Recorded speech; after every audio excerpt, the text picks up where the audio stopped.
다 함께 일어나셔서 찬송가 9장 우리 함께 찬양함으로써 2월 16일 주일 예배 하나님 앞에 드리겠습니다.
우리 마음을 모아서 하나님 앞에 기도할 때 먼저 하나님의 이름을 높여드리며 찬송하며 하나님의 영광을 구하는 기도를 드리십시다.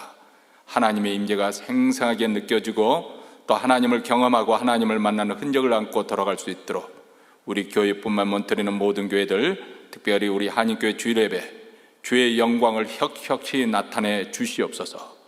두 번째로는 우리의 마음을 겸하게 하며 참회의 기도를 드리겠습니다. 그 영광의 빛에 비친 우리 인생의 누추함과 어리석은 것과 부패함과 비천함을 하나님 앞에 겸손하게 구하고 지난 한 주 동안 우리의 눈과 귀와 또 입으로 행한 것들, 말로써 마음과 생각으로서 범죄했던 것들, 손으로 행했던 모든 악행들을 낱낱이 하나님 앞에 회개의 기도를 드리며 하나님의 은혜를 받고도 그 은혜를 망각하고 감사치도 못한 우리의 불신앙과 불순종의 죄를 주님 앞에 고백하면서 이 시간 참회의 기도를 다 함께 하나님 앞에 드리겠습니다. 자비로우시고 은혜로우신 하나님 아버지, 주의 이름을 찬송하며 찬양하며 이 시간 주님 앞에 나왔습니다.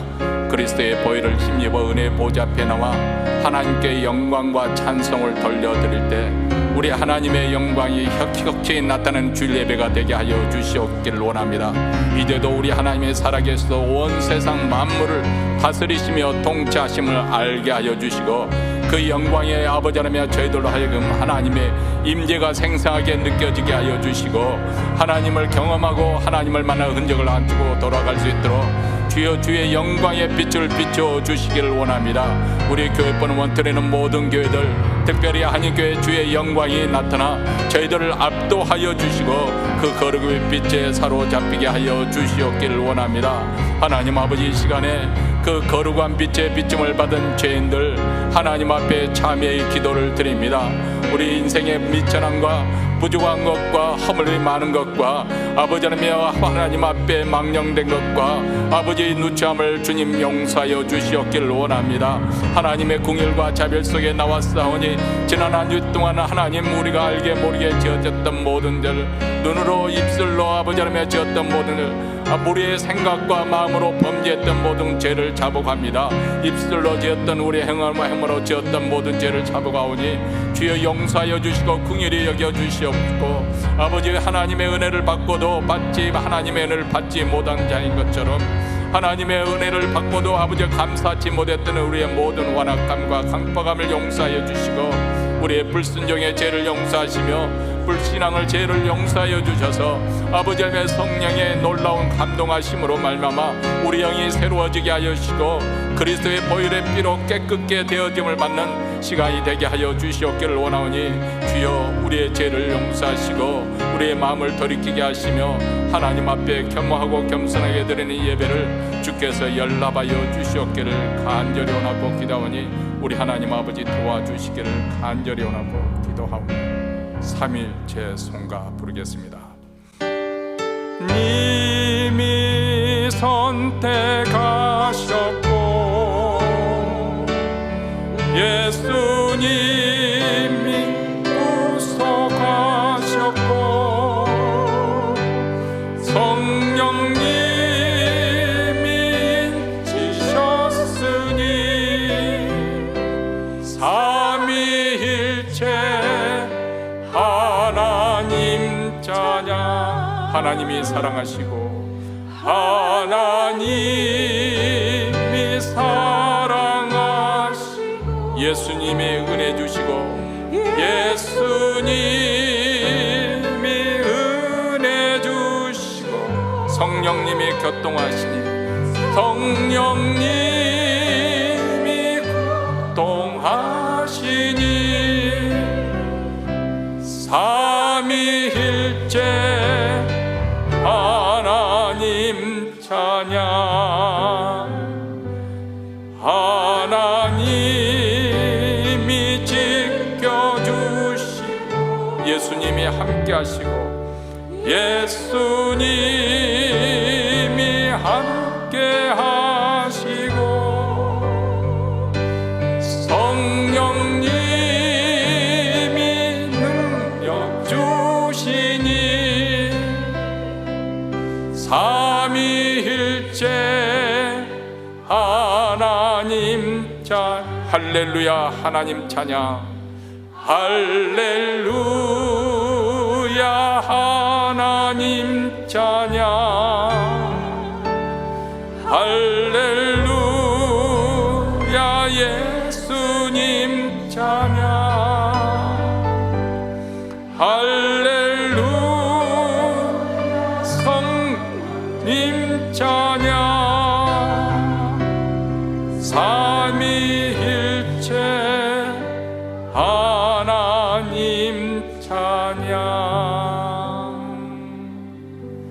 만세왕 곧 썩지 아니하고 보이지 아니하고 홀로 하나이신 하나님께 존귀와 영광이 세세토록 있어지이다.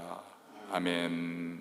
존귀와 영광 받으시기에 합당하신 하나님 아버지, 은혜를 감사드립니다.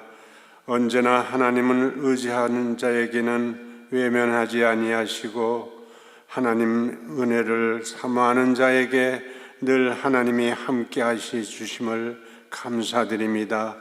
은혜와 능력을 베풀어 주시는 하나님, 인간들에게 주어진 삶의 멍에를 마다하지 아니하고 성실하게 감당하고 있는 우리 무리 위에 하늘의 은총이 한없이 내려주시옵기만을 간절히 바랐고 원합니다. 지난 한 주간도 저희들의 삶 속에 눈으로 귀로 듣는 거, 말하는 거, 생각하는 거, 잘못된 모든 거 하나님께서 용서하시고 머리 들기 전에 사랑으로 용서하여 주시옵소서. 슬픈 날이거나 기쁜 날이나 매일매일 주님께서 섬길 수 있는 기회를 주심을 감사드립니다. 주어진 일에 하나님의 일 시험하지 아니하게 하시고 허송세월 않게 하여 주시옵기를 간절히 바랐고 원합니다. 작은 일에 충성함으로 큰 일에 충성할 수 있는 것처럼 일에 충성함으로 그리스도에 통하여 축복을 보게 하옵소서.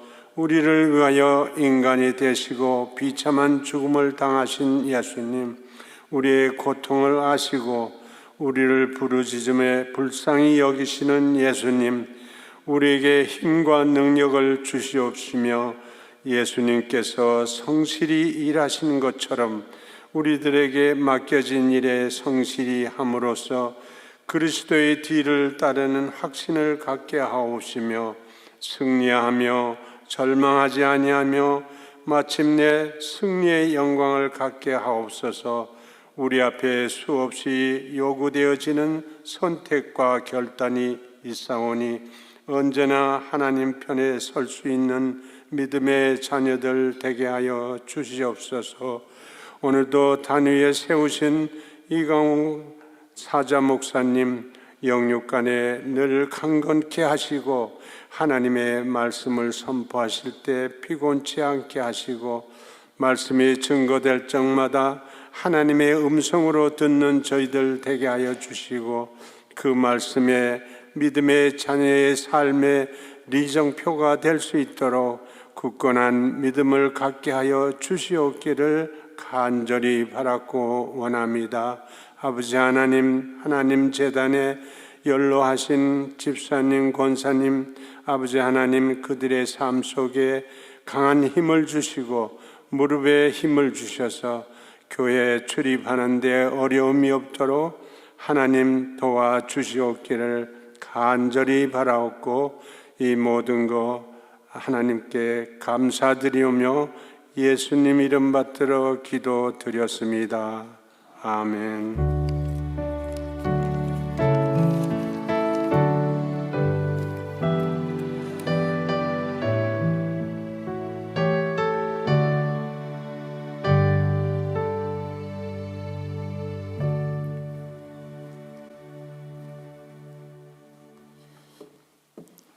찬송가 375장 우리 다 함께 부르시면서 준비한 예물 하나님께 바치겠습니다.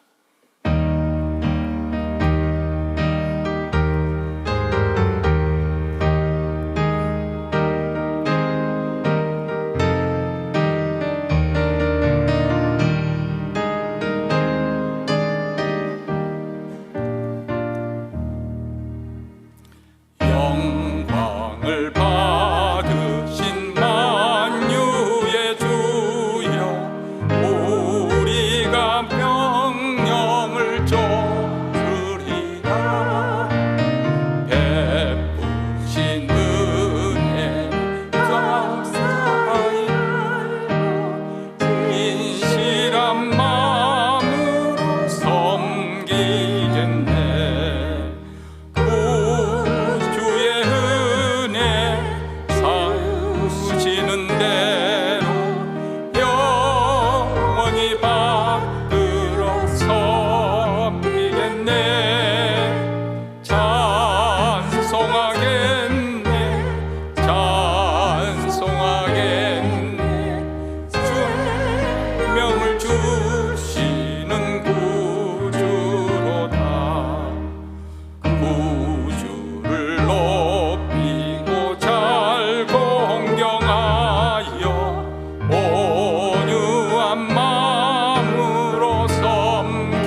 는 구주로다. 하나님 아버지, 그리스도 안에서 하늘의 각양 좋은 은사, 신령한 복을 저희들에게 충만하게 채워주고 저희들을 구원하여 하나님의 백성으로 천국을 유업으로 받을 상속자로 삼아 주시니 참으로 감사합니다. 여기 감사의 마음을 담아 마음과 몸을 드리는 정성으로 예물을 준비하여 하나님 앞에 나왔습니다. 주께서 받아주시고 우리 주 예수 그리스도의 복된 소식이 땅끝까지 전파되게 하시고 우리 북한 동포까지 전파되게 하여 주시옵기를 원합니다. 바치는 손길, 섬기는 마음을 주께서 귀히 여겨 주셔서 올 한 해 동안 수고한 그 모든 것들이 헛되지 않냐고 다 거둬들이게 하시고 저들의 자녀들이 이 땅에 번성하게 하면서 섬기는 교회 적도 말씀과 기도로 크게 흥왕케 하셔서 사명을 잘 감당케 하여 주시옵소서. 우리 구주 예수 그리스도의 이름으로 기도하옵나이다. 아멘. 하나님 말씀은 하박국 1장 5절부터 17절 말씀입니다. 우리 다 같이 한 목소리로 읽겠습니다. 여호와께서 이르시되 너희는 여러 나라를 보고 또 보고 놀라고 또 놀랄지어다. 너희 생전에 내가 한 가지 일을 행할 것이라. 누가 너희에게 말할지라도 너희가 믿지 아니하리라. 보라, 내가 사납고 성급한 백성 곧 땅이 넓은 곳으로 다니며 자기의 소유가 아닌 거처들을 점령하는 갈대아 사람을 일으켰나니 그들은 두렵고 무서우며 당당함과 위엄이 자기들에게서 나오며 그들의 군마는 표범보다 빠르고 저녁 이리보다 사나우며 그들의 마병은 먼 곳에서부터 빨리 달려오는 마병이라 마치 먹이를 움키려 하는 독수리의 나름과 같으니라. 그들은 다 강포를 향하러 오는데 앞을 향하여 나아가며 사람을 자로잡아 모으기를 모래같이 많이 할 것이요 왕들을 멸시하며 방백들을 조소하며 모든 견고한 성들을 비웃고 흉복을 쌓아 그것을 점령할 것이라. 그들은 자기들의 힘을 자기들의 신으로 삼는 자들이라. 바람같이 급히 몰아 지나치게 행하여 범죄하리라. 아멘. 스탠리 하우어월스라는 분이 계시는데 이분은 드류 신학교에서 오랫동안 기독교 윤리학을 가르치는 교수님이십니다. 그는 2001년에 인문학 분야에서 최고의 영예로 여겨지는 기프트 강연자로 선정되었고 그의 타임지에 미국 최고의 신학자로 그렇게 선정되었습니다. 학문적으로 아주 탁월한 그런 업적을 이루는 신학자이자 또 세상에서 인정하는 그런 위치에 선 것이죠. 그런데 그는 24년 동안 가정생활에 20년 동안 정신질환, 이 조현병을 앓는 아내를 돌봐야 하고 가정이 전혀 그 아내의 손길이 가지 않는 그런 상태에서 아들을 키우는 그런 어려운 그런 결혼 생활을 했습니다. 신학교 교수이고 또 교회 목회자에서 가르치고 설교했지만은 이 정신질환을 앓는 그 아내의 문제를 해결하지 못한 채 참 그 문제를 안고 힘든 그런 삶을 살았던 것이죠. 오랫동안 아내가 더 좋아지기를 기대하고 기도하고 그렇지만은 그런 기대한 만큼 병이 나아지기는커녕 오히려 악화가 되어졌습니다. 이렇게 풀리지 않는 인생의 문제, 난제를 안고 살아갔던 그가 그의 고뇌 찬 삶을 담아서 한나의 아이라는 그런 회고록을 썼습니다. 그리고 그 책 마지막 부분에 이런 말로 그 책을 결론을 짓고 있습니다. 기독교 신앙이란 정답 없는 질문을 품고 사는 것이다. 상당히 충격적이지 않습니까? 우리 기독교 신앙만이 인생의 정답을 줄 수가 있고 또 인생의 난제도 기독교 신앙 안에서만 해결할 수 있다. 우리는 지금까지 설교를 늘상 그렇게 들어왔는데 이분은 말하기를 우리 인생에 정답이 없는 그런 삶을 살아가는 것, 이것이 우리 인생이고 그리고 그리스도인으로 산다는 것은 정답 없이 사는 법을 배우는 과정이다. 이렇게 사는 법을 배울 때 그리스도인으로 사는 것이 너무나도 멋진 일이 된다. 신앙은 정답을 모른 채 계속 나아가는 법을 배우는 것이다. 그렇게 말했습니다. 물론 우리 하나님께서는 기가 막힌 말씀을 통해서 인생의 난제에 대한 문제 해결을 제시를 해주시고 때로는 확신을 주시고 그렇게 해서 우리로 하여금 인생을 잘 대처해 가도록 도와주시기도 하지만은 때로는 우리 인생의 어떤 문제에 대해서 어떤 난관에 대해서 전혀 해답을 주지 않은 채로 그래서 정답이 없는 인생을 살면서 그것을 오래 참고 인내하며 믿음으로 사는 법을 배우는 것 이것 또한 우리 신앙생활의 중요한 한 부분이다 하는 것을 말씀해 주는 것입니다. 그런데 이런 하나님의 침묵 속에 종종 우리는 하나님을 오해를 하지요. 하나님의 침묵이 하나님의 부재, 하나님이 계시지 않는 것처럼 하나님이 침묵하시다 해서 하나님이 계시지 않는 것이 아니라 온 우주에 충만하시는 거예요. 우리는 그것을 망각해버립니다. 또 하나님의 침묵은 하나님의 무능을 이야기하는 것은 또한 아닙니다. 우리 하나님은 전지전능하신 하나님이고 불가능이 없으신 하나님이십니다. 그런데 이 하나님의 침묵에 대한 이런 가운데서 우리의 믿음의 역할이 있습니다. 답답하고 의심이 생기고 혼란스럽지만은 하나님 앞에 나아가 그 문제를 안고 씨름하며 기다리는 것입니다. 하나님을 믿는 믿음에서 후퇴하지 않는 것입니다. 믿음으로 끝까지 인내하면서 기다리는 것입니다. 우리는 세상의 불의와 악행이 만연하는 그것을 보면서 하나님은 과연 살아계시는 것일까? 하나님이 살아계신다면 왜 이런 세상을 방관하시는 것일까? 왜 침묵을 하시는 것일까? 하고 질문을 합니다. 직접 하나님께서 우리 삶 속에 아니면 우리가 살고 있는 이 세상의 역사에 개입하셔서 공의를 세워주시기를 바라는 우리의 기대. 그런데 하나님이 우리 기대를 배반해서 침묵하시고 그래서 우리는 실망하고 낙심에 빠지기도 하는 것이죠. 지금 하박국 선지자가 처한 상황이 그렇습니다. 그 역시 현실에 대해 의문을 품고 탄식을 합니다. 매일 온갖 불의, 부정, 간악, 폐역, 겁탈, 강포가 행행하는 것을 목격하고 율법이 무너지고 무시되는 것을 보았습니다. 공의는 찾아볼 수가 없고 오히려 애곡을 당하고 있습니다. 그래서 우리는 지난 시간에 하박국 선지자의 탄원하는 기도 하나님께 대한 첫 번째 질문에 대해서 말씀을 드렸지 않습니까? 여호와여, 내가 언제까지 부르짖어야 주께서 들어주시겠나이까? 어째서 나에게 불의를 보게 하시며 악을 목격하게 하십니까? 지금 선지자는 아주 단단히 소위 말하면 시험에 빠졌습니다. 불만이 가득합니다.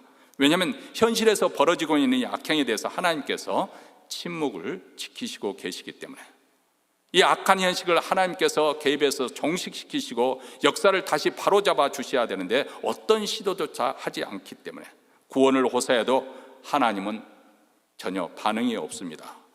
왜 하나님께서 악한 역사를 바로 잡아주시지 않는지 정말 그 답답한 심정을 토로하면서 탄원하지만 하나님은 묵묵부답이십니다. 그런데 오랫동안 침묵하시던 하나님께서 드디어 선지자에게 응답을 주십니다. 근데 그 하나님이 주시는 응답은 내가 너무 놀라서 믿어지지 않을 만큼 충격적인 일이 될 것이라고 그렇게 말씀을 하십니다. 자, 5절 말씀을 우리가 함께 읽겠습니다. 여호와께서 가라사대 너희는 열국을 보고 놀라고 또 놀랄지어다. 너희 생전에 내가 한 일을 행할 것이라. 혹이 너희에게 고할지라도 너희가 믿지 아니하리라. 자, 하나님께서 지금 유다 백성들을 하잖아요. 유다 국가를 향해서 주변 나라들을 보고 놀라고 또 놀라라 이렇게 말씀하십니다. 그리고 내가 한 가지 일을 행할 터인데 너무나도 그 일이 충격적이어서 아무도 이를 믿지 않을 것이다. 누가 그것을 일러줘도 에이 그런 일이 있을까? 믿지 않을 거라는 거예요. 그리고 그 한 가지 일이 바로 너희 생전에 일어날 것이다. 이것이 100년 후에 200년의 먼 훗날 이야기가 아니라 너희가 살아있을 때 그 일들이 충격적으로 벌어질 거라는 것입니다. 그것은 바로 우리의 생각과 기도를 훨씬 뛰어넘는 하나님의 역사하는 방식 때문에 우리를 당혹시킬 만한 하나님의 방식이 너무나도 파격적이기 때문에 오랫동안 침묵하셨던 하나님이 드디어 답변을 주시는데 그것은 놀랄만한 그런 일이라는 것입니다. 사실 하박국 선지자가 기대하는 바는 하나님께서 불법이 난무하는 이 현실을 바로잡아 주시기를, 악인에게 징벌을 해주시고 의인에게 보상을 하는 그런 현실이 바로잡아지기를, 그렇게 하루속히 그래서 유대 왕국이 회복되기를 원했습니다. 그리고 자기 백성들의 악행을 보기 때문에 하나님께서 사랑의 매, 고난의 매를 드시는 것을 충분히 이해할 수 있습니다. 악행에 대한 심판이지만 그것은 사랑하는 자식을 향한 드는 사랑의 매이기 때문에 그렇습니다. 히브리서 12장 6절로부터 8절에 이렇게 말씀합니다. 주께서 그 사랑하시는 자를 징계하시고 그의 받으시는 아들마다 채찍질 하심이라 하였으니 너희가 참음은 징계를 받기 위함이라. 하나님의 아들과 같이 너희를 대우하시나니 어찌 아비가 징계하지 않은 아들이 있으리요. 징계는 다 받는 것이거늘 너희에게 없으면 사생자요 참 아들이 아니니라. 자, 우리가 잘못한 것에 대해서 하나님이 징계하시는 것은 하나님과 우리의 관계, 아버지와 아들 관계를 확인해 주시는 것이다. 그것은 마치 시금석과 같다는 거예요. 잘못했을 때 매가 날아든다고 한다면 그것은 참 아들의 증거라는 것입니다. 오히려 징계가 없다고 하면 그것은 참 아들이 아니라 사생자다. 하나님의 자녀라면 응당 우리 하나님께서 징계를 하실 것인데, 왜냐하면 하나님이 죄를 묵인하지 아니하시고 사랑한 자일수록 오히려 그 죄에서 깨끗게 하기 위해 더 민감하게 다스릴 것이기 때문에 그렇습니다.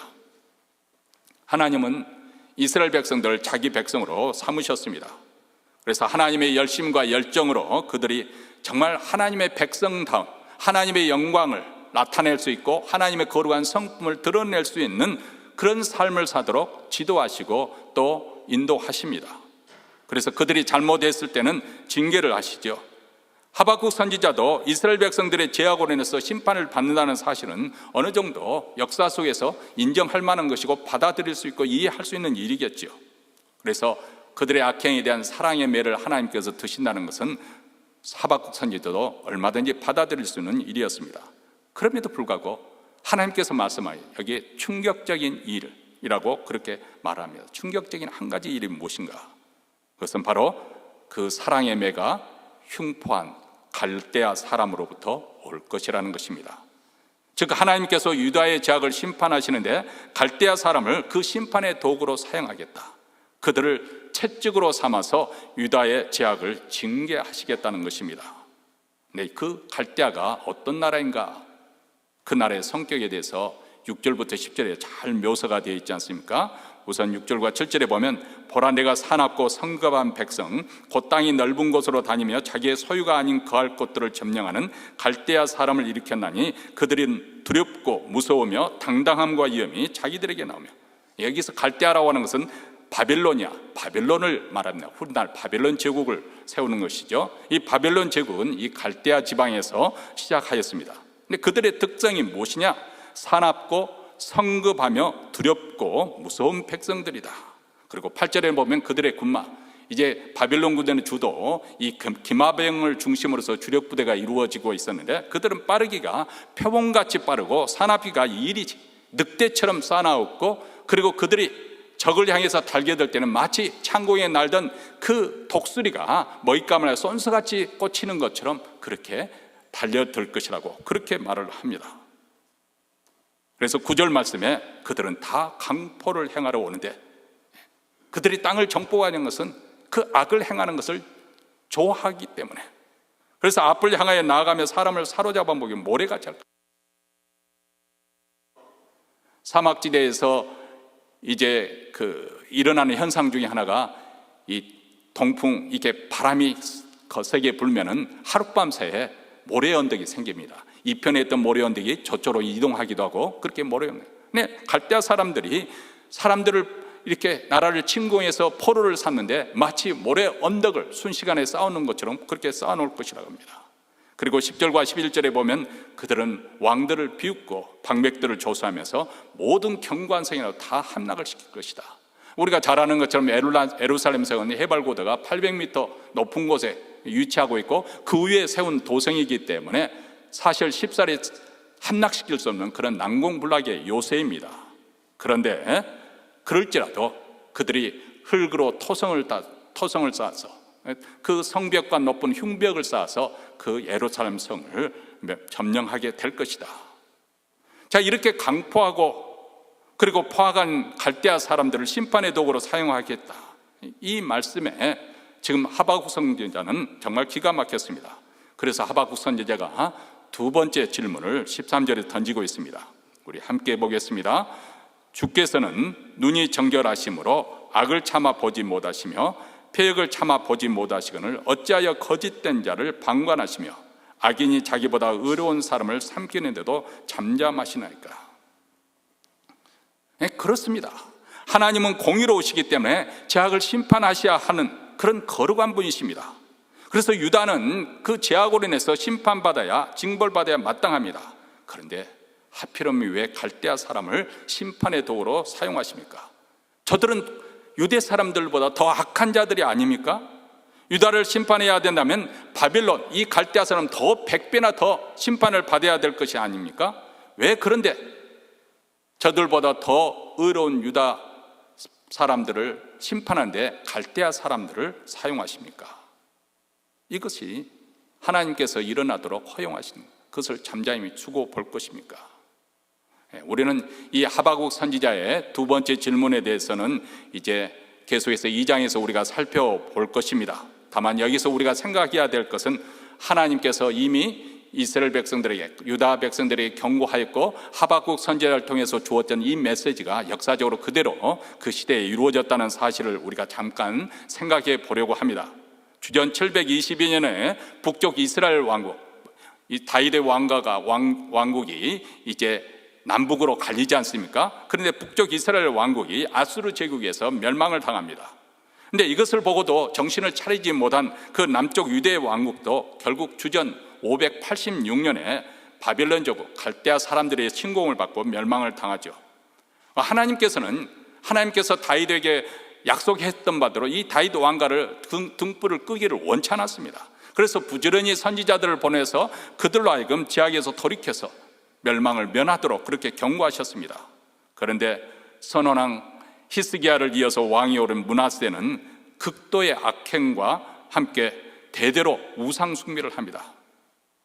그는 그 예루살렘 성 안에 무지한 자의 피로 가득하게 할 정도로 악을 저지를 뿐만 아니라 각종 우상을 이렇게 동원을 해서 드렸는데 심지어는 하늘에는 해와 달과 별들에게 일월 성신에게 제사를 지내도록 그 거룩한 하나님의 성전 그 뜰에 제단을 쌓는, 그래서 이 므낫세의 악행으로 말미암아서 어떻게 보면 더 이상 돌아올 수 없는 그 강을 건넜습니다. 이제 유다 왕국은 패망이 필연적이 되어버리고 말았습니다.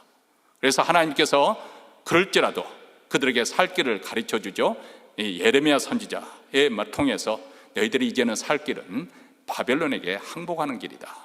그러면 너희 생명을 부지할 수 있을 것이다. 그런데 그 당시 사람들은, 또 선지자들은 이 예레미야 선지자의 하나님의 말씀이 아니라고 거부를 했습니다. 오히려 매국노라고 해서 감옥에 집어넣습니다. 이렇게 하나님의 최후 통첩을 듣지 않고 시드기야 왕은 애굽을 의지해서 바벨론을 배반하게 되죠. 그리고 결국 바벨론의 침공으로 말미암아서 예루살렘 성은 함락이 되어집니다. 함락되는 날 밤 시드기야는 밤중에 도망을 치는데 그 바벨론 갈대아 마병에 의해서 추격당하고 사로잡혀서 그 왕 느부갓네살 앞에 끌려와서 신문을 당하죠.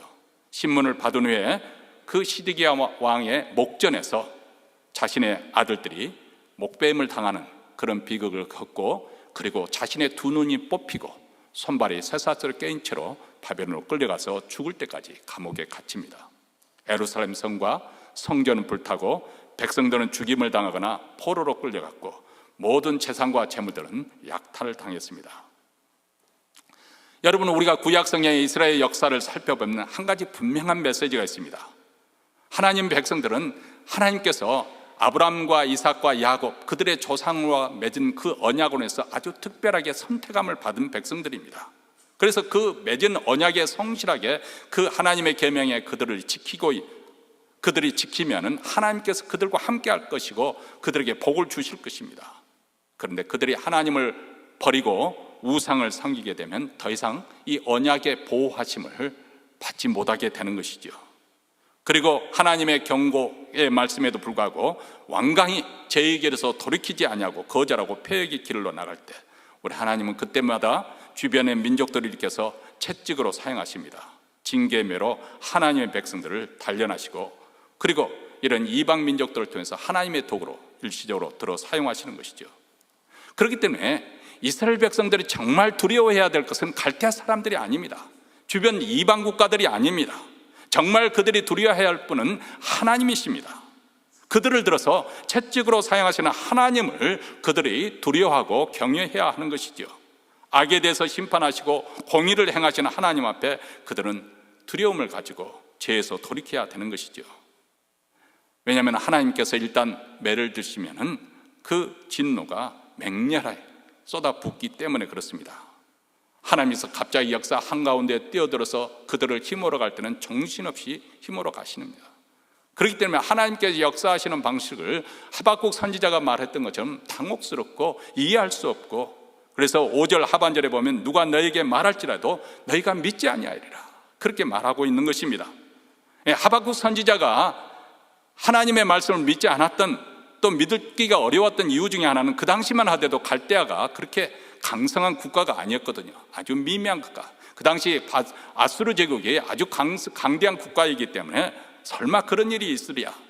그런데 우리가 지난 시간에 잠깐 살펴봤지만 갈그미스 전투에서 이 바벨론, 이 갈대아 사람들이 바로 아수르와 애굽을 무찌르고 초강대국이 되어서 결국 유다 왕국을 무너뜨립니다. 여러분, 우리가 역사를 통해서 한 가지, 이스라엘 역사를 통해서 배우는 바가 있습니다. 그것은 바벨론이라는 이 악한 제국이 일어나고 없어지는 것 또한 다 하나님의 섭리 가운데 있다는 거예요. 우리가 현재 목격하고 있는 세상의 현상들이 우연히 결코 일어나는 것이 아니라는 것입니다. 현재 세상에서 벌어지고 있는 일들이 하나님 뜻과는 상관없이 오히려 하나님 뜻을 도전하는 것처럼 그렇게 보이는 수도 있었겠지요. 왜 하나님의 의가 행해지지 않고 불의가 특세하는 것인가? 그런데 우리가 지금까지 세상의 역사를 돌이켜보고 그리고 성경을 읽어보면은 국가, 나라와 민족의 모든 흥망성쇠가 하나님의 섭리와 주권 아래에 있다는 것을 성경은 분명히 우리에게 말씀합니다. 결코 하나님의 뜻과 섭리를 벗어나는 일은 없을 것이다. 어떤 것도 우연히 돌아가는 것도 없을 것이다. 악이 이렇게 번성하고 득세하는 것도 오히려 그것을 통해서 하나님은 하나님의 뜻을 이루시는, 여기에 하나님의 지혜가 있습니다. 예수님 당시에도 대제사장과 장로들은 사단의 사주를 받아서 예수님을 죽인, 하나님의 아들을 죽임으로써 모든 하나님의 구원의 계획이, 섭리가 좌절될 줄 알았습니다. 그래서 십자가에 매달렸습니다. 그런데 놀랍게도 하나님은 저들의 악한 계계를 사용하여서 십자가에 달려 돌아가신 그 예수를 통해서 만인을 구원하는 놀라운 하나님의 구원의 역사를 이루십니다.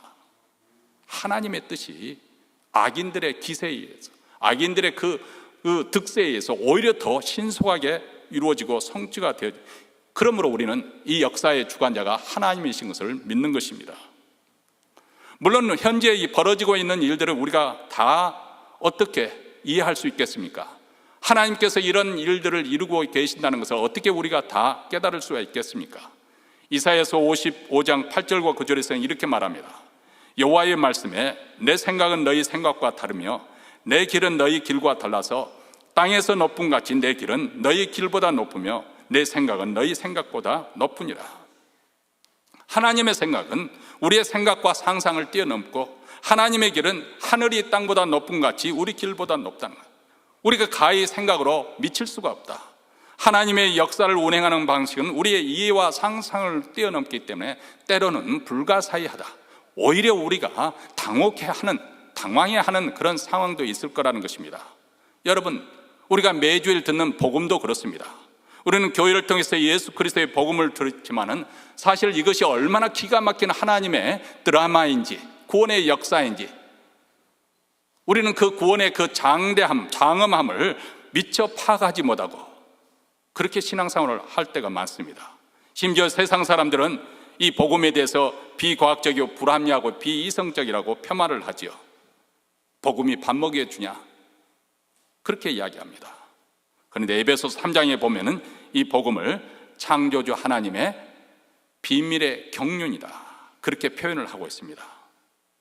창세전에 성부 하나님과 성자 하나님 사이에 우리 인간을 구원하기 위한 의논이 있었다고 합니다. 그것은 죄에 빠지는 우리 인간을 구원하기 위해서 성자 하나님께서 성육신하에 이 땅에 오시기로 작정하신 것입니다. 그리고 인간의 죄를 대신해서 대속물이 되기로 십자가의 죽음을 당하기로 작정하신 것입니다. 이것이 바로 우리를 향한 하나님의 구원의 경륜입니다.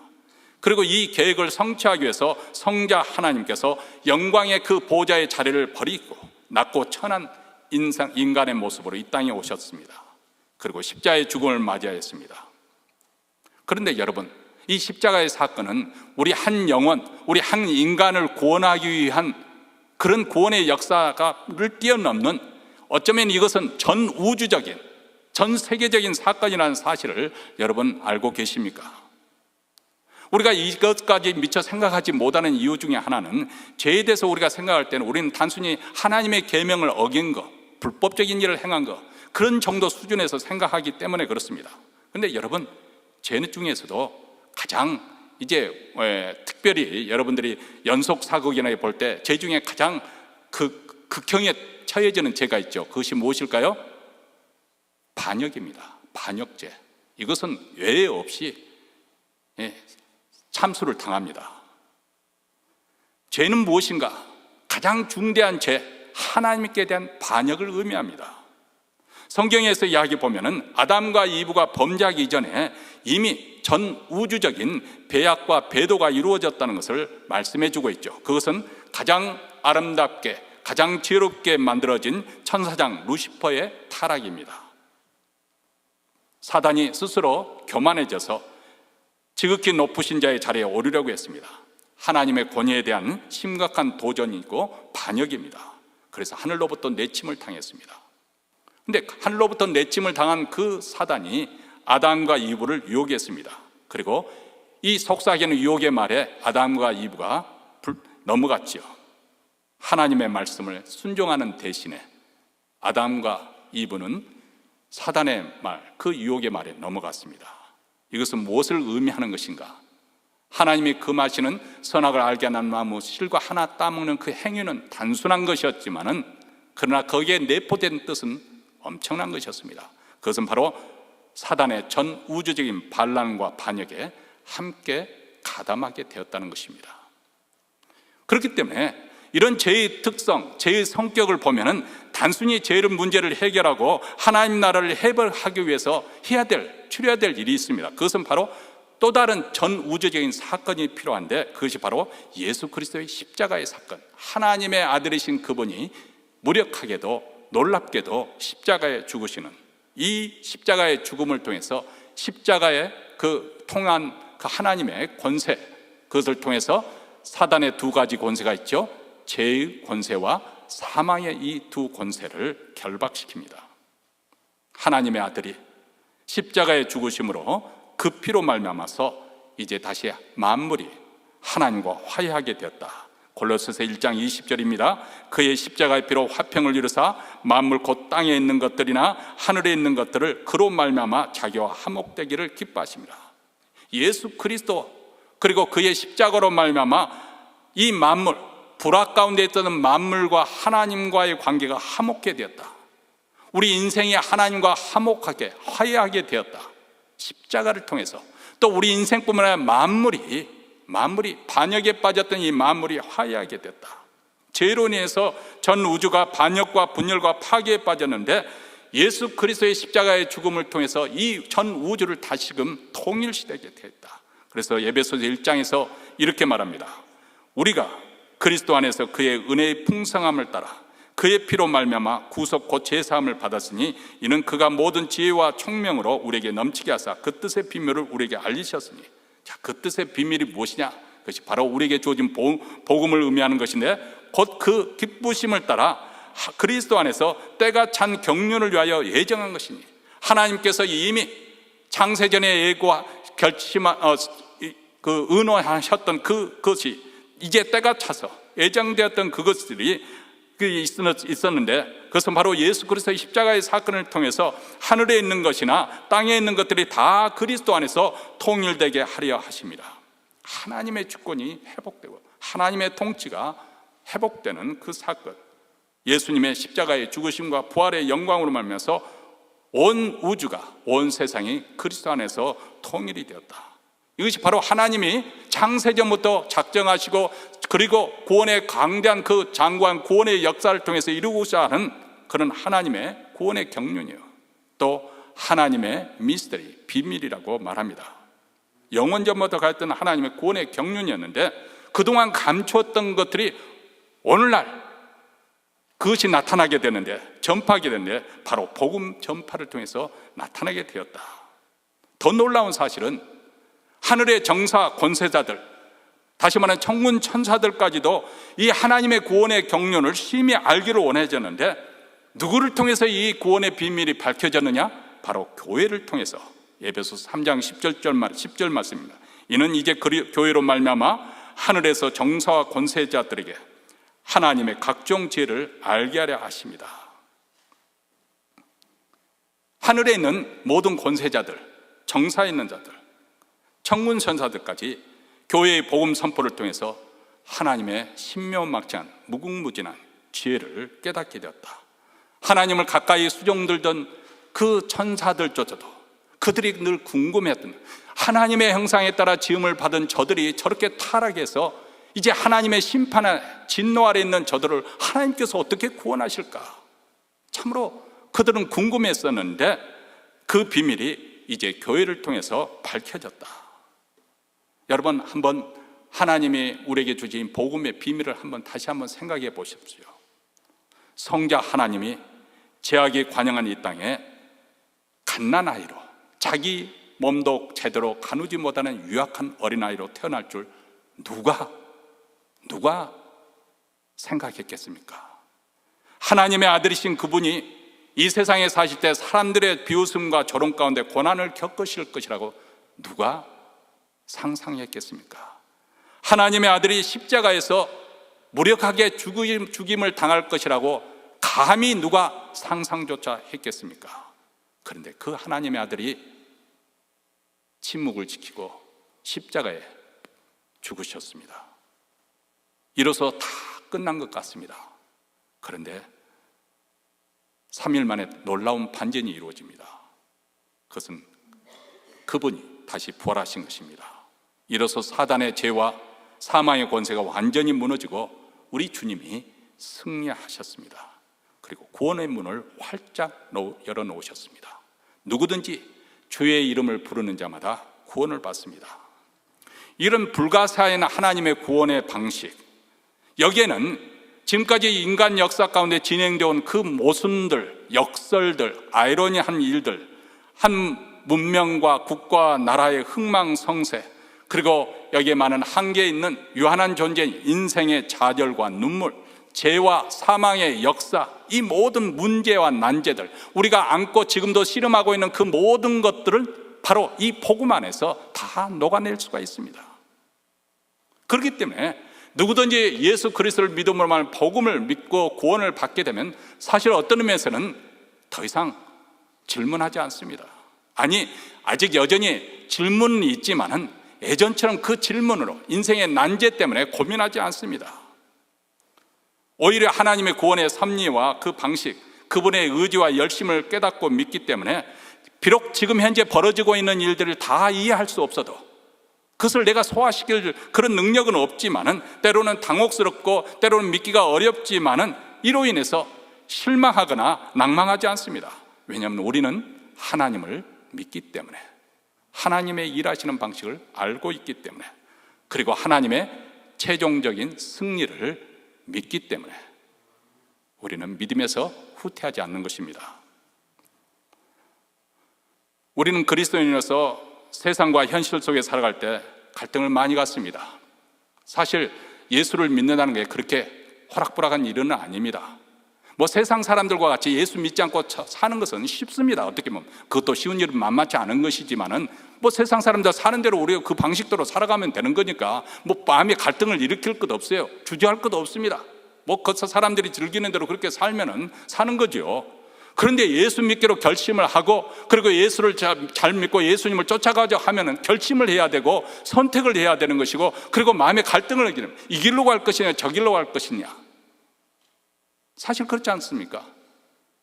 주일 예배 나누는 것도 여러분의 의지를 발동해야 해요. 누구와 전화가 와서 야 오늘 개모임인데 와라, 뭐 맛있는 거 삼겹살에다가 뭐 소주 한잔 하자, 이렇게 마음이 흔들리는 사람도 있을 겁니다.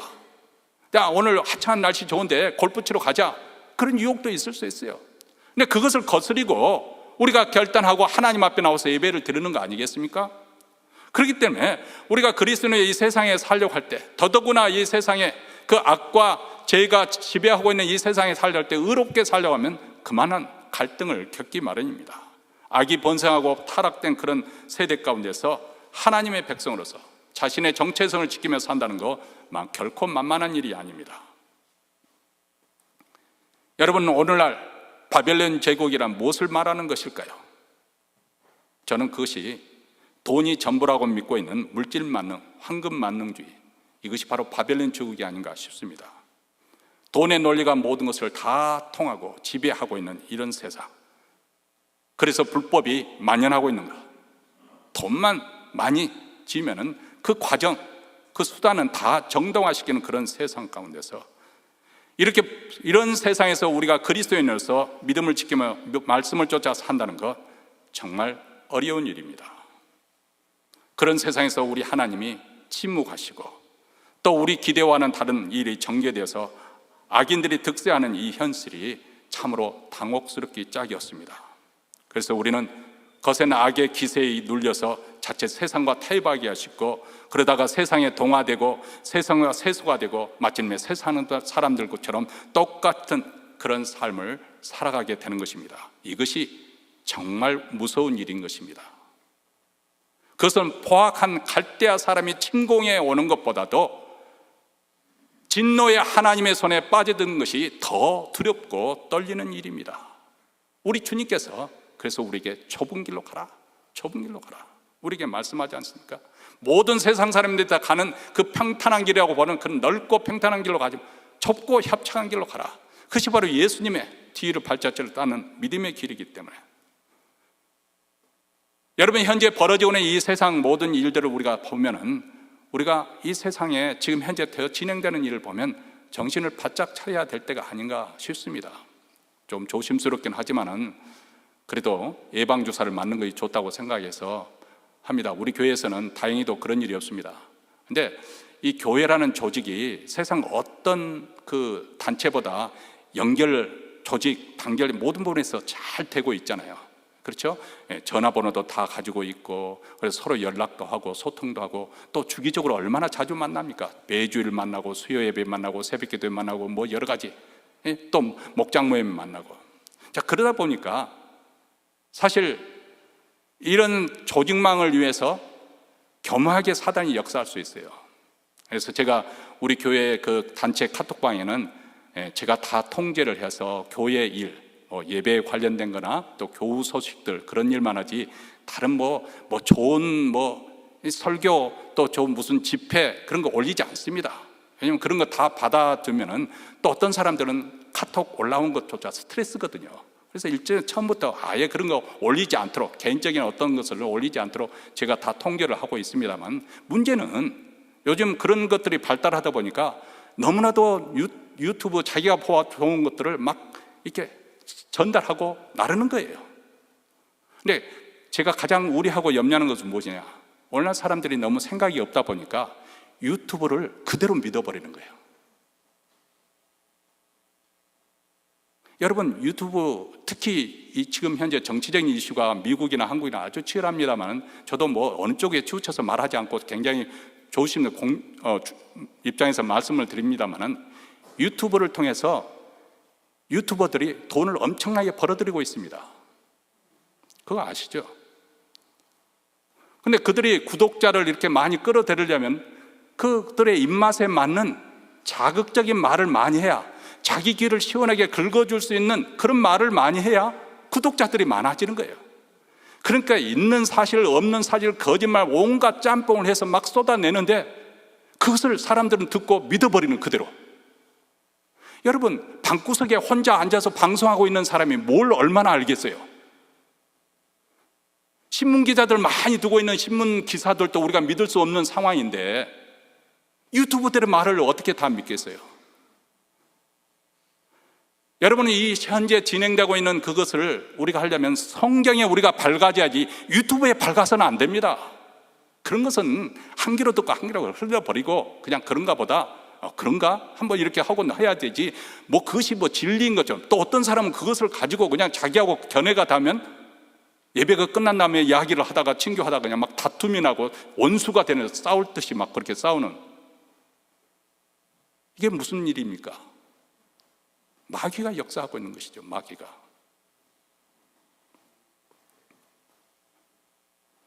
우리는 성경에 발라서 하나님이 어떻게 역사를 운행하시고 지금 진행되고 있는 그 현상만 볼 것이 아니고 그 역사의 뒤에, 배후에 우리 하나님이 통제하고 계시고 통치하고 계시다는 사실을, 영적 분별력을 가지고 이 세상의 흐름과 세상의 현상을 분별할 수 있어야 됩니다. 하나님의 백성으로서 세상의 거대한 악과 불의와 부패와 음란한 그런 타락한 시대 속에서 우리 믿는 자들이 어떻게 말씀에 순종해서 빛과 소금으로 살 것인가. 하나님께서 우리와 함께 하시고 또 우리를 통해서 오늘에도 하나님의 역사가 이루어져 가고 그 나라가 진전되어 가기를 우리가 함께 또 그 나라를 위해서 힘쓰는 우리 모두가 되시기를 주의 이름으로 축원합니다. 기도하겠습니다.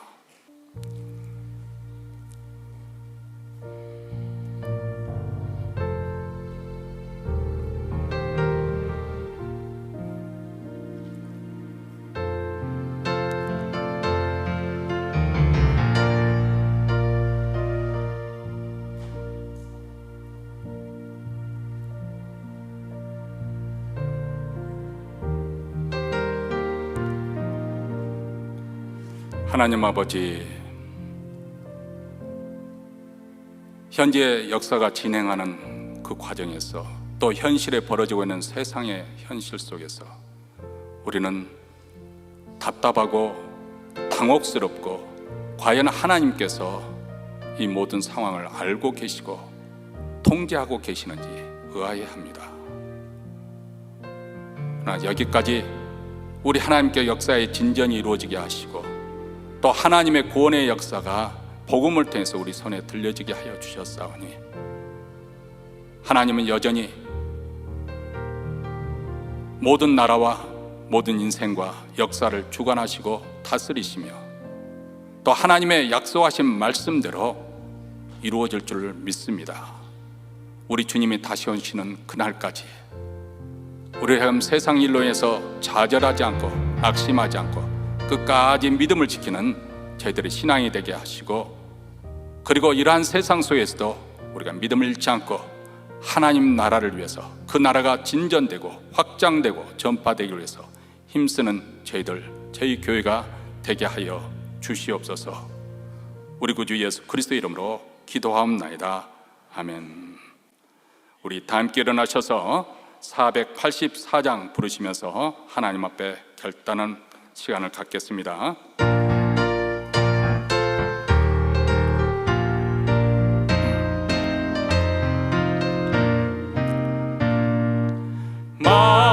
마음속에 근심 있는 사람 주 예수 앞에 달래어라.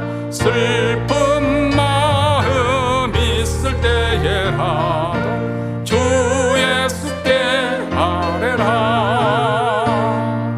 주 예수 앞에 달래어라. 주 우리의 친구니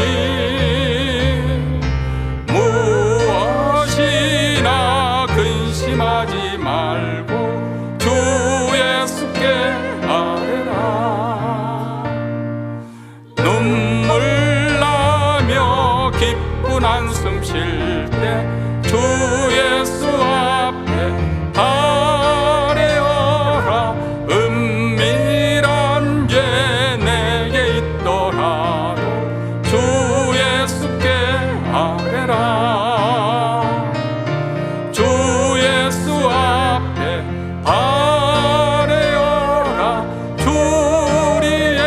친구니 무엇이나 근심하지 말고 주 예수께 아뢰라. 괴로움과 두려움 있을 때 주 예수 앞에 아뢰어라. 내일 일을 염려하지 말고 주 예수께 아뢰라. 주 예수 앞에 아뢰어라. 주 우리의 친구니 무엇이나 근심하지 말고 주 예수께 아뢰라. 죽음 앞에 겁을 내는 자여 주 예수 앞에 아뢰어라. 하늘나라 바라보는 자여 주 예수께 아뢰라. 주 예수 앞에 아뢰어라. 주 우리의 친구니 무엇이나 근심하지 말고 주 예수께 아뢰라. 이제는 우리 구주 예수 그리스도의 은혜와 하나님 아버지의 무한하신 사랑과 성령의 교통하심이 이 역사의 진전을 바라보면서 비록 인생의 난제를 안고 씨름하지만 잠잠히 하나님을 바라보고 끝까지 하나님 나라의 충성을 다짐하며 이 자리를 떠나는 사랑하는 주의 백성들, 그 가정과 기업과 교회 위에 영원토록 함께 있을지어다. 아멘.